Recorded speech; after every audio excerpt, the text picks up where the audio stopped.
Hey everybody, welcome to the video. Welcome to Goodwill. We're back at it again today. We're looking for items that we can sell on eBay for a profit. Always for a profit. So this is the new, not newer. This is a remodeled Goodwill, and they bring all their clothes towards the front. So when people first walk in, that's the first thing you're gonna have to walk by in order to get to, maybe you are looking for clothes, or maybe you're trying to get over to hard goods like I am. But they put their clothes to the forefront because that's their number one seller. And there's a lot of clothing buyers in our area, and I'm pretty sure in every other area. Which is why they put their clothes towards the front, because that's what they want people to go through first, and probably makes the most profit for them. Oh, they're not a profit, but makes the most money for them, I should say. So I'm looking at the glass, and excuse me. One of the reasons why I go to the glass first in a lot of places, a lot of Goodwills, or I look towards the more expensive side where they tend to keep more expensive stuff, because that's where your bigger profit is going to be. Yes, you're going to be paying a little bit more. One of the reasons why I go to the Goodwill boutique is they're going to curate things. They're going to be worth a little bit more. I'm sorry, they're going to cost you a little bit more. But my goal is to find items with big profit in there to put in my store. When you see me going through the shelves here, I'm going through the shelves but primarily to source items where I'm going to make $15 to $20 profit or more. But my goal is to try to stack my store with enough stuff of $15 to $20 items where, I'll make, on a daily basis, I should say, as a whole on a daily, make upwards of, $300, $400, $500 on multiple items. Because those not everybody has the money to spend, like $100 on a purse, or, $100 on anything, or $50 on anything. Sometimes could be quite a bit. I mean, how often do you, have stuff like in your Amazon, when you're on Amazon, you're looking at stuff, and instead of maybe making that purchase right away, you put it in your cart or your wish list, and then you kind of wait on it. I do that all the time. There are some items where it's just impulse buy. I'm going to buy it no matter what. And then there's those items, excuse me. Then there's those items where, if it were a little bit better price, maybe I would buy it right away. If it's, not really a necessity, or maybe I'm just going to wait for it to go on sale. But it's not an impulse buy. So a lot of the items on the shelves, I'm trying to look for impulse buys. And this is a little marble watch Apple. Don't really have too much success. They do sell, especially with school coming around. But not sure if I really want it or not. I'm going to put it in my cart, but I'm going to put it back eventually. Just depends what else I find here.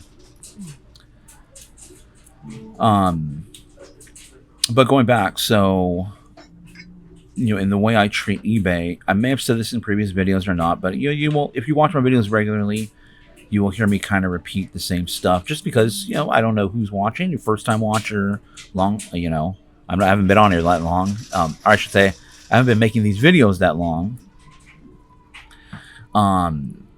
That the way I treat eBay is,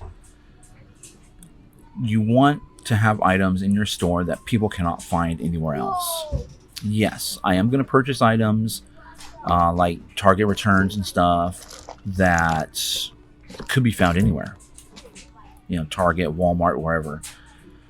And that's just kind of hopefully appeal to people that just regularly shop on eBay. And like, you know what? I'm going to look for a better deal than on Target or on Amazon. Maybe I can find it on eBay. But one of my main goals is to find items, unique items that do sell, that do have a sell-through rate and are profitable, that you can't find at a Target. You can't find at a Walmart, which are everywhere. You can't go to the mall and just try to pick these items up. That's my one of my goals when I'm looking for items on eBay. You have to go to eBay to find these. Or you have to go to eBay to find the best price for this item.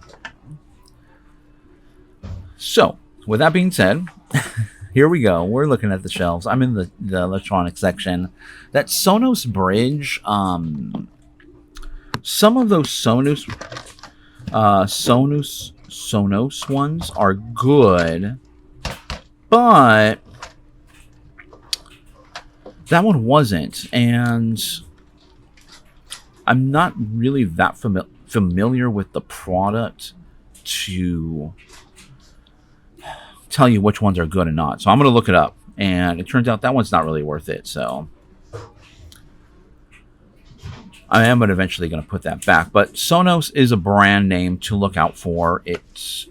If it was a lower price, I would have picked it up, but it was just too high. The buy cost was just too high. I think I've looked at this several times, and nah, it's not worth it.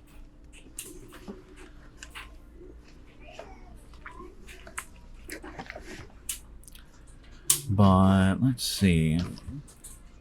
This is oh, these ones are really good. They're really good sellers. These Logitech Harmony remotes. If you find them out there, where I found them at is at the flea market a lot. They usually come with the remote, and they come with a charger, like a cradle charger. So you just put your remote in it, and it just kind of it has two contacts on the back, has two contacts on the actual charger part, and you just lay it in there so it can charge. So if you do find them, they will sell on their own, but just make sure it's better if you have the charging base with the remote. So Logitech Harmony remotes. I don't know if Logitech still sells them or not. I know I've searched Amazon for them before, and it looks like it's all from third-party sellers. So I'm not really 100% sure if they are sell, but they do sell pretty well for around $30 to $40. That one still has the original box. However, I am going to go through it later. I'm going to look at it, and it turns out the remote was not inside. And I couldn't really tell by the weight of the box because those remotes are kind of light, and so I couldn't really get a good sense of the weight, the overall weight, to make sure everything was in there. Because sometimes I'll pick up boxes and I'll be like, what's supposed to be on the box, the picture on the box, what's supposed to be inside. I'm already aware of how much it should weigh. And so if I lift it up, I'll be, oh, there's nothing in there. So I'll just put it right back. Definitely haven't bought any golf clubs lately. Haven't really found anything that is of value. But golf clubs are selling. They're doing pretty well. And kind of strange, though. I've had a lot of my golf clubs going up to Canada. Which, the shipping cost is definitely a lot higher, especially on those golf clubs. They're so long. The length of the box is what really is the killer when it comes to the shipping cost. But that goes on to the buyer. The shipping cost is passed on to the buyer, so it's on them if they really want to, purchase it and pay that shipping cost. But if it ships within the U.S., they're usually pretty reasonable, especially if it's ground.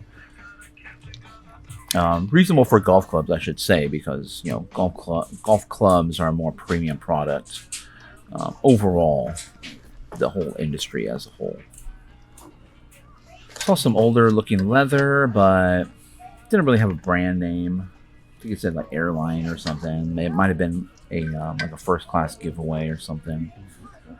Again, another older looking purse, older style, but didn't see a name on it or anything. I'll put that back. Then,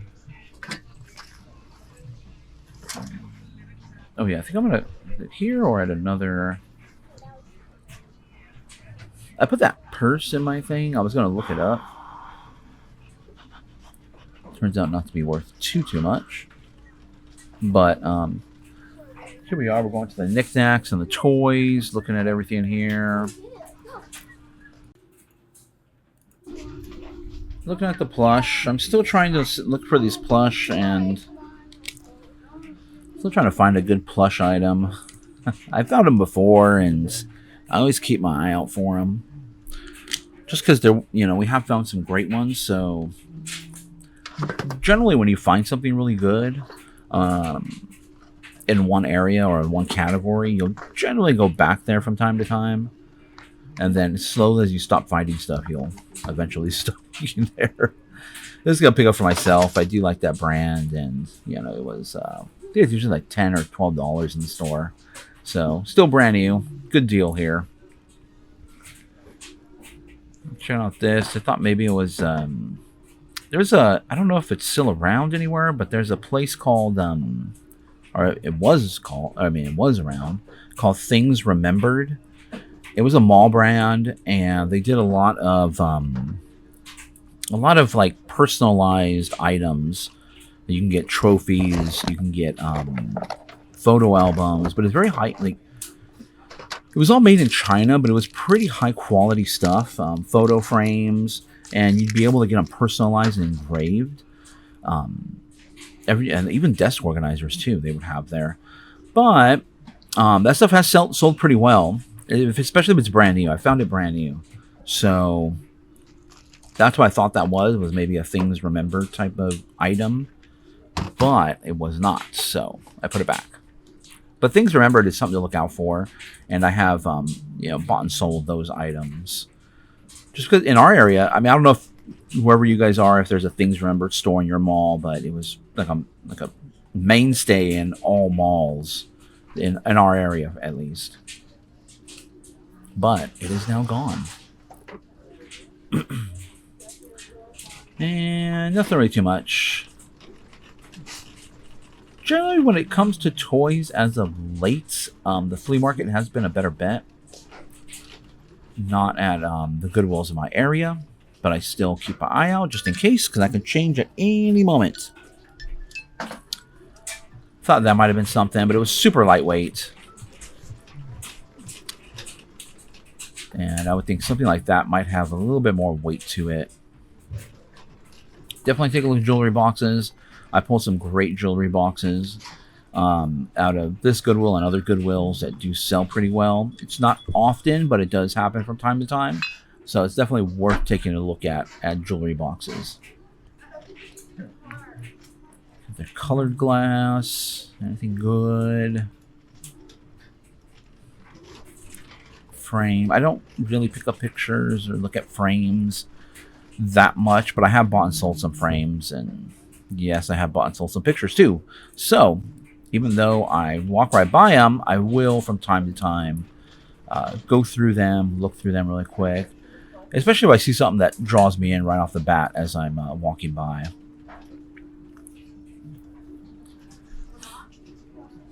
More of their miscellaneous glass and pottery section.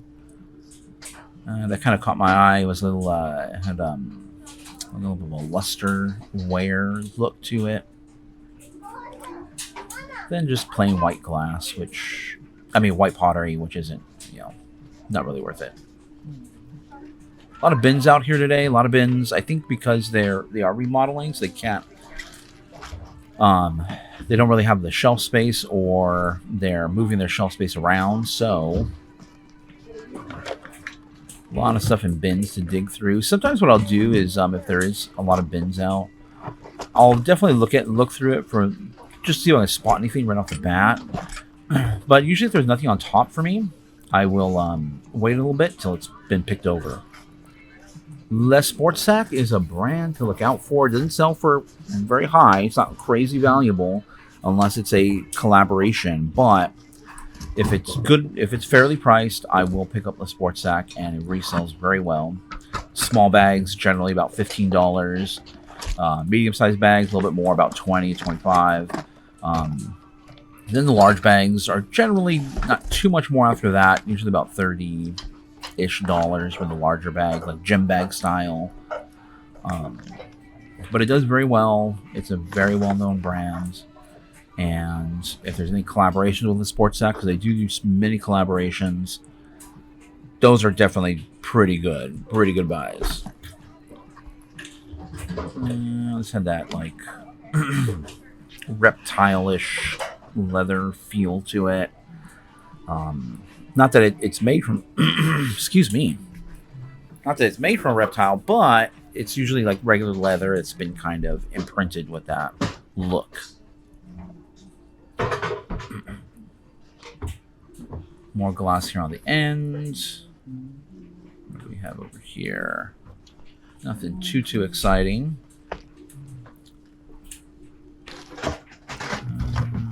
Yeah, I said like Fragile or something. I'm like, what's that brand?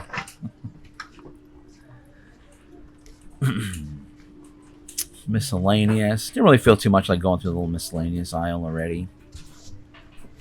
I do several trips. I go to several places on one day, so that way I can get the most out of my day. And they're not too far from each other, so it's just a couple miles down the road starting from my house. A couple more miles after that. A couple more miles after that. And a couple more miles after that. So usually just 4 locations, 3 to 4 locations. In one day, and I can usually knock that out before 1 o'clock. I mean, I wish Goodwills were open earlier. Thrift stores in general, I wish they were open earlier. Tiki mug. Definitely keep your eye out for tiki mugs. Look them up. There are some pretty valuable ones out there, but it's worth picking up tiki mugs. This one was like $2.19, so it's going to be a $15 to $20 tiki mug. Perfect item, just what I'm looking for. I wish there were more like stuff like that at this Goodwill, or any Goodwill I should say, that I do visit, because those are perfect. I'll put it in my store, $20, and people are looking for tiki mugs. They have a great sell-through rate. Then when I shoot out offers, I mean, I'm already aware. I already paid like $2 something for it, so I'm more than happy to accept a $15 offer on that tiki mug and get it sent out. It was in great condition. I've taken a second look at this. Some of these are like sterling silver is what the pattern is made out of. So I'm definitely giving this a second look, but just based on the feel and the weight, I didn't really think it'd be worth anything. Magnolia, that's Target. Got to take a look at the metals. You never know what you're going to find, or maybe someone is going to misplace something there. But I do spot something that has been misplaced, either by an employee or by somebody just putting it back. It's right on top. I'm going to bring it down. I'm definitely going to buy it. It's a juicer, Breville. Not sure if I'm pronouncing that right, but I'll bring it down into the light of the camera. It was a juicer, and by a great brand name. And if it all works, which I have yet to test it, brand new, it's going to go for like around over $80. I mean, not brand new, used and working, I should say, and complete. So anywhere from $60 to $80 on that guy. And they had it priced very well, which kind of caught me off guard. It's $15, even for parts. I wouldn't have a problem buying that for parts, and I'll definitely make $15 back just in the pieces that this thing is in. But it looked complete to me. It even had the manual stuffed in one of the containers there. Now, I wasn't 100% sure if it was complete. And I still am not. At the point of making this, finishing up this video here for YouTube, I'm still not 100% sure if it's complete. A lot of these larger items and items that need to be testing tend to get pushed to the wayside. It happens in every reseller's business. There are items that tend to get pushed out. There's a good profit there, and that's why you buy it. But just the effort to test it, and you got to keep posting stuff on whatever platform you are. You got to put items out there. You got to keep curating your own store, so that way it stays active. And sometimes when you get the energy or you get the motivation to start testing stuff, you'll bring out that stuff, start testing it out, and get it listed. This is one of those items. Plus, they also put packaging tape on stuff, and I don't like that. They put a lot of packaging tape on their items, and you can get the packaging tape off, no problem, but the residue it leaves behind is so annoying. And especially on something like stainless steel, even using Goo Gone on it, oh, it's a pain in the butt. But it's decent profit, and I'll definitely do that soon. Yeah, it might even be good for you. I don't even think it was even used. It does not look used when I was going through it. So, might even be a good item just for the house to have. Always, I don't know, is a juicer one of those items that you buy and end up just having it sit there forever? I feel like it might be. It's always a good idea. It's always a great idea to have a juicer, but is it going to be, are you going to be using it?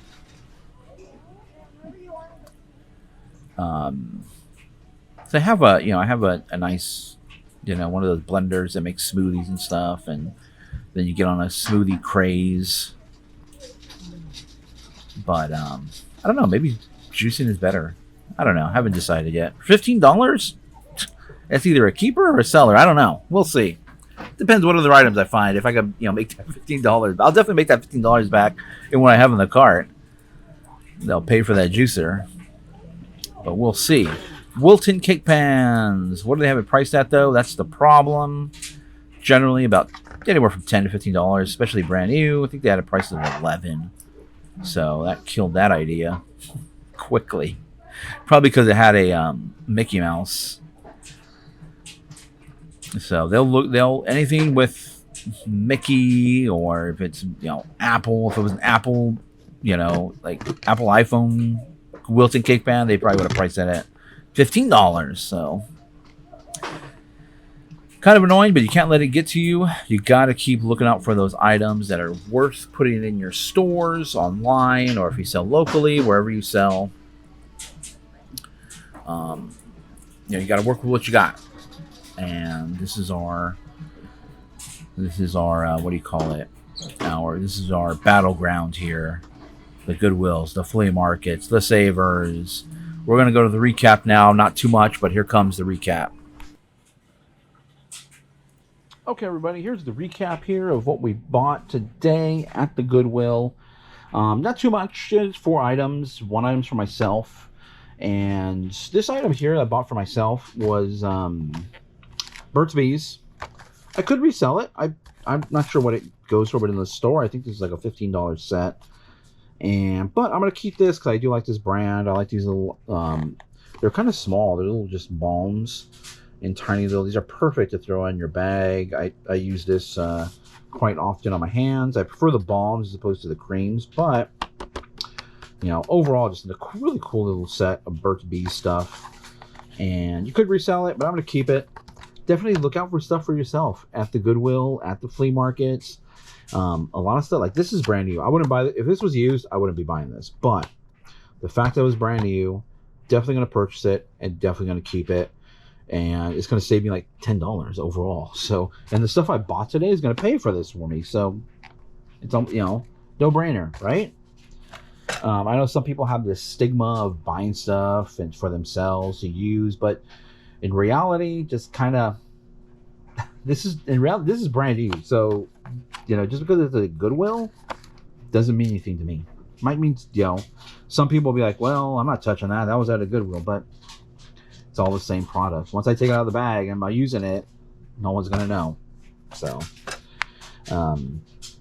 I think as resellers, we kind of understand that the value of items is only worth, what someone is willing to pay for it, and whether it's used or new. Ultimately, we're all looking for great deals. Another great product here, LS Sports Sack, good brand. This was $6. I was comping this out. This should go for about $20-$25. Just a cool little, like, I don't know, just a gym bag or a utility bag, just something you can carry around. Lightweight, perfect for probably camping or something. But just a nice overall, well made, great condition. These are washable. You could throw these in the wash if they're dirty. But this one here is already It's probably just missing a tag. It was probably brand new, maybe used once. They ripped the tag off and probably stashed it away somewhere and ended up getting donated. So still a great item, $6.79. This will sell quick. All my sports sack has recently been selling very quickly, so be on the lookout. And if anything in here, if I'm telling you it's selling quickly, it's because I've sold it already. I've sold that brand name or that exact product, and that's what I'm basing my information on, is what I'm selling. Now, things can change, trends can change. Maybe your store isn't as matured as my store, so it might not sell as quickly just because I have a better track history. But don't worry, if you price, even if you have a small store that might not be getting a lot of traffic, if you still have the brand, if you price it aggressively, you can still move it. Just make sure you're making a profit on it. This one here, I know I'm going to price it no matter what, even if I have a very mature store, even if I have a store that's getting a lot of traffic, I'm promoting things, I'm still going to price it aggressively so I can get it moving. I just keep things moving, keep the flow of profit, of money, whatever, circulating. That's, ultimately what money does. And when it circulates, you got to keep it circulating. A lot of people I hear, talk, yeah, it's good to have savings. It's good to have something out there, but that money is still moving. If you have a savings, you have it in a bank generally, and that money's moving. And whenever there's issues like that come up in the world, like fraud, like Ponzi schemes, what happens with those Ponzi? That money, that money's been like held hostage. And when this money stops moving, then people start hurting. The economy starts hurting. So keeping money moving is very important. And you have to understand that money, when they talk about having liquidity, that liquidity is money in movement. You're able to move money. Like, if I were to say this item is a very liquid item, it means that I can quickly sell this, get money, and put that money back to use to buy something else. Hopefully something else that's profitable. So it's very important to be liquid, to have liquidity. So that way you can either buy more stuff, or you have a bill that's coming up, or you have a trip that's coming up, or you just need cash for something. Who knows? So very important that money is always moving. I'm not a financial advisor. I'm not an expert at all in, financials, anything like that. So that's my 2 cents. Either way, another great item here is, there goes my whole thing. I've been having a lot of, everything's falling. There's a lot of issues here with things in my way as of late. So bear with me. I'm still cleaning. I'm always cleaning. I think this thing banged into the back of it here, but let me pull this forward here. Let me get this out of the way. Just, open Lego bag. Okay. This is the thing. This is the juicer. That was $15. I don't. If it's been used, it's been cleaned really well. So, I definitely think it's been used, but I still not 100% sure if it's complete. I'm gonna have to double check it. Some of the other pieces I had taken off. I have them the other part of my garage, and see this this residue from the tape, packaging tape. It's really annoying to take off, and takes a lot of Goo Gone and a lot of scrubbing. But great item, great brand name to look out for. Great price too overall. I think this would. I'm surprised it was $15. I would be, I would probably see this at the Goodwill for at least 30 or 32, which is still good profit if it works. But at that point, I'm a little hesitant because I can't really test a juicer inside the Goodwill. I can probably see if it turns on, and that's about it. As far as its completeness, I'm not 100% sure. I'm there in the Goodwill trying to make sure all the pieces are there, Maybe you can look it up, but then you might be wasting a bit too much time looking at it. It's up to you. But for $15, I think that was a no-brainer on this product. And hopefully we get good profit, or maybe keep it, or we'll see. First of all, I got to get this stickiness off. That's #1 priority right now. And that's it. That's everything. Here are a couple items really quick. These are all this stuff was purchased at a estate sale. Now, estate sales in my area aren't very good, just based on my history of going to them in my area. But this garage sale was going on for like 2 weekends, and generally once the garage sale has been, after the first day, they'll tend to lower prices or give you a percentage off. And the end of this Goodwill, they were just auctioning big old lots off of stuff. So got a bunch of toys, a lot of cars, tons of cars. So I got a whole bunch of these, and I've been working on listing these. They're not huge profit, not huge money makers, but this is something where I paid a little bit for a big lot, and each of these things are about $10 a piece. Each of these little sets, and I have a whole bunch of these little cars here. So $10 a pop, no problem. I sell 3 or 4 of them. I'm in the profit, and then everything else, profit on top of that. That was in there. That was in there. This thing was in there. I don't know, maybe $5-10 on that. It's not made very well. Oscar Mayer Wiener, little whistle guy. This is just a few things here. A little clock, kind of cool, I guess, vintage. And then a little trinket box. This is Dorothy, or her slippers, I should say. And one thing I just wanted to mention about these trinket boxes is they usually come with something in there. So this is incomplete. It's an incomplete trinket box. So when you find trinket boxes, especially these ones that are all enameled, generally they will have a little accessory that goes with them. And if it doesn't, it is an incomplete. Don't worry though, people will still buy it. It's still cool. I mean, I wish they would go for more, just because it looks like it takes quite a bit of work to go into it. It's pretty intricate, just the box itself. But $10-15 maybe on this little guy, and $10-15 just because it's Dorothy. It's branded Turner Entertainment, so kind of cool. Wizard of Oz, not necessarily Dorothy, but Wizard of Oz. But that's the recap. A few more extra things I decided to talk about. But keep working out there, guys. Keep sourcing. You need inventory in order to make money. You gotta spend money to make money. So that's what I'm doing here, and that's what we're doing. That's what a lot of people are doing. And hopefully everybody's making a profit. Let me know what you guys think of the video. Appreciate the new subscribers. Thumbs up would be much appreciated. But next video will be a flea market video. And just a heads up, I found some great stuff at the flea market. A lot of 80s and 90s, maybe even a few 70s things, pop culture. Really cool day at the flea market, so be on the lookout for that. I'll get that one out tomorrow.